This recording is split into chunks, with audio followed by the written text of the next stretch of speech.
Ito ang latest weather update.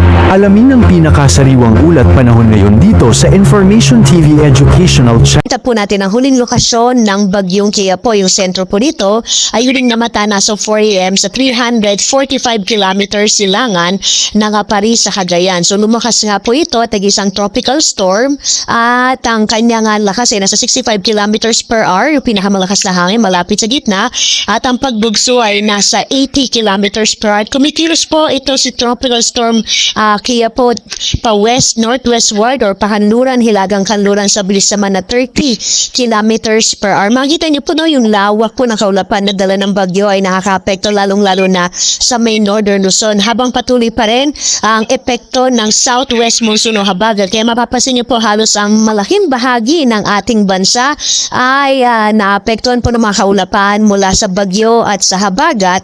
Kaya po ngayong araw inaasahan natin na malaking bahagi ng ating bansa ay makararanas ng maulap na kalangitan na may kalat-kalat na mga pagulan, pag-irat paggulog, lalong-lalo na po dito sa may northern Luzon kung saan dadaan nga ang bagyong Qiapo.